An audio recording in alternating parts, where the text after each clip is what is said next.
नमस्कार, आप देख रहे हैं हमारा डिजिटल प्लेटफॉर्म और मैं हूं आपकी अपनी गरिमा।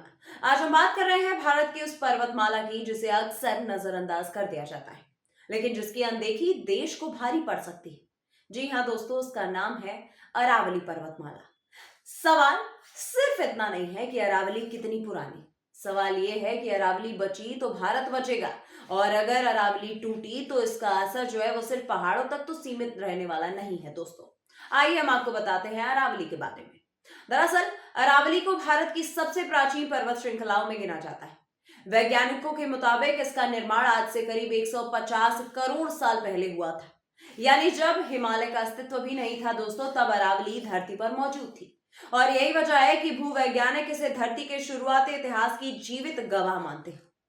गुजरात के पालनपुर से शुरू होकर राजस्थान, हरियाणा और दिल्ली तक फैली ये लगभग 670 किलोमीटर लंबी ये पर्वतमाला उत्तर पश्चिम भारत की रीढ़ मानी जाती है। इतिहास की बात करें तो अरावली सिर्फ पहाड़ नहीं रही दोस्तों, बल्कि ये वैदिक काल से लेकर के राजपूताना राज्यों तक इस पर्वतमाला ने सभ्यताओं को बसते देखा है।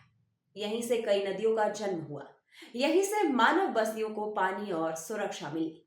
अरावली ने सदियों तक थार मरुस्थल को पूर्वी भारत की हरियाली में घूमने से रोका। वैज्ञानिकों का साफ कहना है दोस्तों कि अगर अरावली नहीं होती तो आज राजस्थान का रेगिस्तान जो है वो दिल्ली, हरियाणा और पश्चिम यूपी तक फैल चुका होता।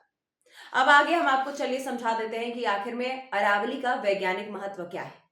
दरअसल पर्यावरण विशेषज्ञों के अनुसार अरावली एक प्राकृतिक जल प्रबंधन प्रणाली की तरह काम करती है। इसके जो जंगल हैं वो बारिश के पानी को जमीन में रोकते हैं, जिससे भूजल रिचार्ज होता है। दिल्ली एनसीआर और आसपास के इलाकों में जो पानी आज भी जमीन के नीचे मिलता है दोस्तों, उसमें अरावली का बड़ा भूमिका है।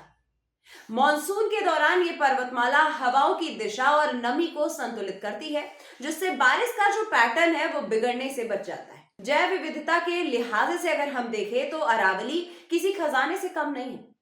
तेंदुआ, सियार, नीलगाय, लोमड़ी, सैकड़ों पक्षी प्रजातियों और अनगिनत औषधियां पौधे यहाँ पाए जाते हैं। वैज्ञानिक ऐसा मानते हैं दोस्तों कि अरावली दिल्ली एनसीआर के लिए एक प्राकृतिक फेफड़े की तरह काम करती है, जो प्रदूषण को सोखने और तापमान को नियंत्रित रखने में मदद करती है।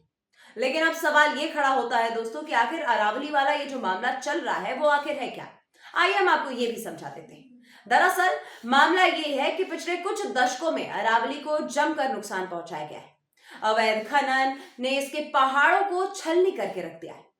जंगल काटे गए, जमीन पर अतिक्रमण हुआ और शहरीकरण के नाम पर पहाड़ियों को समतल कर दिया गया। वैज्ञानिकों ने खूब चेतावनी दी और वैज्ञानिक चेतावनी दे भी रहे हैं कि अरावली की प्राकृतिक संरचना टूट रही है और इसका असर अब साफ दिखने भी लगा है। विशेषज्ञ ये कहते हैं दोस्तों कि अगर अरावली कमजोर होती गई तो सबसे पहले असर पड़ेगा जलवायु पर।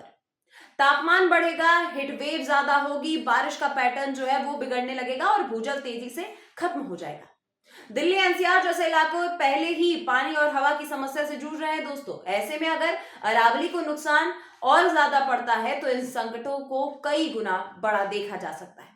वैज्ञानिकों का यह भी कहना है दोस्तों, और उनकी ये राय भी है कि अरावली को बचाना सिर्फ पर्यावरण का मुद्दा नहीं है, बल्कि मानव अस्तित्व का सवाल है। अगर समय रहते इसके जंगलों की रक्षा नहीं की गई तो अवैध खनन पर रोक नहीं लगी और विकास के नाम पर पहाड़ों को खत्म किया गया तो आने वाली पीढ़ियां इसकी कीमत चुकाएंगी।